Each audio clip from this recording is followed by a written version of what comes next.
ሰላም ተማሪዎች እንዴት ናችሁ? እሸቱ ነኝ የ11ኛ ክፍል ሂሳብ መምህር ከሉሲ ብሪጅ አካዳሚ።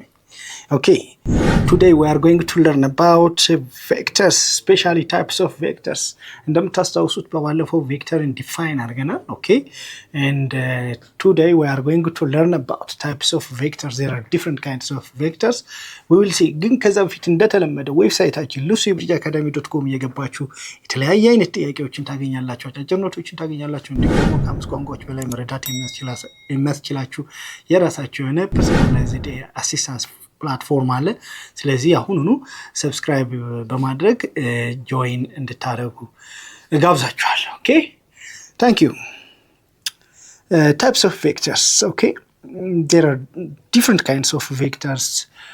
There is a position vector, okay, parallel vector, opposite vector, negative vectors, orthogonal vectors, coplanar vectors, all right, collinear vectors and so on. ስለነኚህ ዛሬ በደንብ ዲስከስ እናደርጋለን ማለት ነው። position vector, what is a position vector? A position vector is a vector whose initial point on the origin and terminal point other than the origin. That means it is a point not on the x-axis or y-axis. Okay, it is somewhere, of course, on the x-axis, y-axis ሊሆን ይችላል. Anyways, the vector whose initial point is at the origin ከሆነ position vector እንለዋለን ማለት። terminal point to anywhere ሊሆን ይችላል። and then zero vector whose initial point is at the origin, we call it position vector.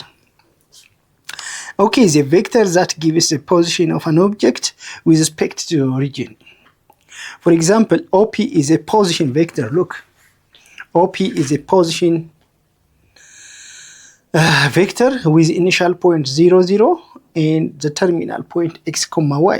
Okay, this is a position vector. So in this case, whenever we have a position vector, there is an angle theta. This theta is formed by the positive x-axis and the vector. Okay, the angle between the positive x-axis and the vector is called the angle of the vector, or we call it, this is the direction. This helps us to find the direction of the vector, right? That means tan theta. Tan theta, which is slope. Okay, the slope tells us the direction of the vector. Now I'll answer. Moreover, we can have AB position vector of B relative to A, or B position vector of B relative to A. What's the main thing here is vector OA plus AB. Okay, look, vector OA is a position vector. Again, vector OB is another position vector. So a vector B can be determined by using the two position vectors OB and OA. Okay, look, vector AB is equal to vector OB minus vector OA.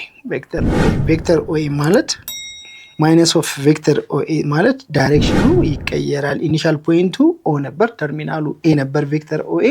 ስለዚህ ማይነስ ሲሆን ማይነስ OA ማለት ኢኒሻል ፖይንቱ ኤ ሆኖ ተርሚናል ፖይንቱ ኦ ሲሆን ማለት ነው። Anyways, the magnitude of vector AB, okay, the magnitude of vector AB, which is the norm of AB, which is equal to B minus A, right?